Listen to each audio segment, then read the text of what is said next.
Hello, my name is Lee Lambert and I'm from Scotland in the UK. I'm currently working for the ADB Youth for Asia initiative here at the Asian Development Bank, and we're here today to talk about youth participation in achieving the SDGs.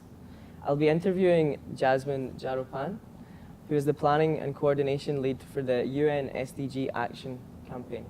What do you think were some of the key lessons learned in regards to youth engagement moving from the MDGs to the SDGs? Well, I guess first of all, the key lessons learned for us, ourselves, the UN, is that in the MDGs time, we have to say that we did not include the sort of the youth voices or the people's participation in the designing process. And I wouldn't say a key lesson. I think the lessons that we learned from that was that it took us a long time to sell the MDGs, for people to own it and for people to act on it. So that's one of the key lessons learned. So when we started talking about the post-2015 global conversation, when we start designing the new development agenda, we are thinking, how do we make it open, inclusive, and transparent process so that we're able to hear from the people what is it that they want, and especially from the youth, who's the sort of the beneficiary who was sort of not really integrated in the earlier development agenda.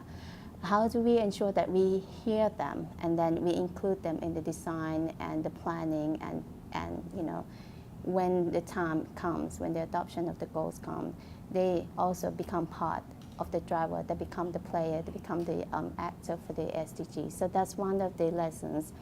In terms of the youth engagement, we can hear that, because we didn't include them in the design, the MDGs time were more about the youth calling for what they want. But this time, it's about them asking us what can they do, what can they help, how can they help. So, I think that's the sort of the key lessons learned, and the shift of mentality and the shift of, the sort of the engagement space. So how is the UN SDG Action Campaign driving youth towards action? One of the many initiatives that we do is to do awareness raising, is also to make people understand and, at the end of the day, making them become the change agent for the SDGs achievement. So the strategy that we use to sort of drive youth forward is first to hear from them, to get their voices heard. So we start by asking them, what is it that, what is it that most important to them? What is it matters most to their family and their community? So in this way, it gets them to think about, the SDG, but not as this sort of the package of the 17 goals, 169 targets, and over 200 indicators, but, to think about, what affects a person's life. When they think about it, that, these issues actually affect your life, then they care. Then it drives them towards action more. They think about it, they care, and then what is it that they can do? So they started to look around and talk about it. They started to looking for the program, like such as the program for the ADB or the program that the UN does, and wanted and could become part of the implementer as well. So I think that's sort of our strategy. Our virtual reality booth here at the Asian Youth Forum has been very engaging, and so far all of the youth and all of the participants have very much enjoyed taking part in it. So I just wanted to ask you, how do you think youth organisations can best utilise these technologies to help amplify our advocacies? When we came up with the virtuality series, we start thinking about how do we actually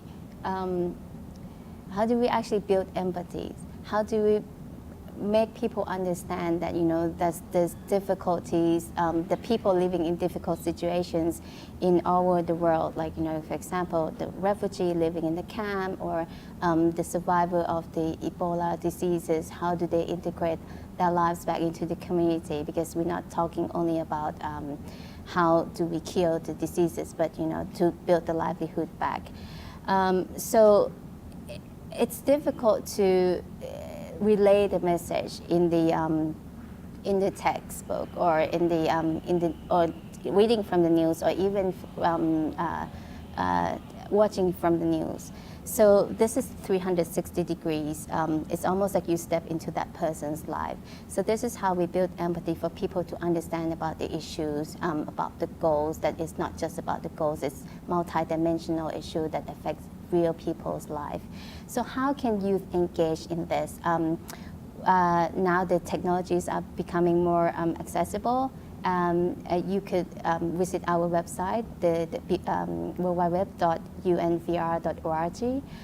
From there, you can read all the stories and all the stories that are currently in production, and and also the details about how to watch it and how you could use it as advocacy purposes.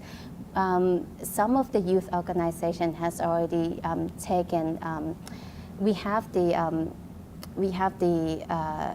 simpler way of watching it through the Google Cardboard. That's more accessible. That's a cheaper version of the goggle that other technology providers came up with. So that, when you take into the street and then you ask people like, do you know the situation about the refugee living in the camp in Jordan, and people are like, no, actually, and they have a negative, or false information about it. But once they see it, they really understand and they wanted to help. That builds empathy. That it carry on the conversation. And these things that we built, it has a multiplier effect, and it could triple up to decision makers who could do something about it, to the development practitioners who can do something about these people's life. So this is something that, youth, you're a great connector, you're great with social media, you're great with, spreading the words through various sources that you have, like, Twitter, Facebook, or I don't even know what other channels. Maybe you can tell me more, and then we could look into connecting with those channels as well.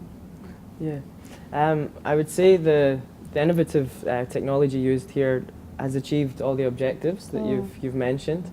If you could give a single piece of information or advice for a young person here in Asia Pacific, what would it be? I would say don't get discouraged. There's going to be people who wanted to challenge you, who wanted to dismiss you, who wanted to say that, ask you, what are you talking about? So I want you to come prepared with the knowledge, come prepared with the data that is, readily available in, online or in papers. And, come to them with the stories that you said, this is what I want, this is what my family want, this is what my community want, and this is what I can do. So how can we be part of this? If you wanted to approach the development agencies, or you wanted to approach your local government, that this is something that needs to get done in our community. So I think that's that would be my advice. Don't get discouraged. I'd like to thank Jasmine for your insight on the SDGs, how youth can participate and get involved in achieving them in Asia and the Pacific, and the innovative technologies that we've just discussed. So thank you very much. Thank you.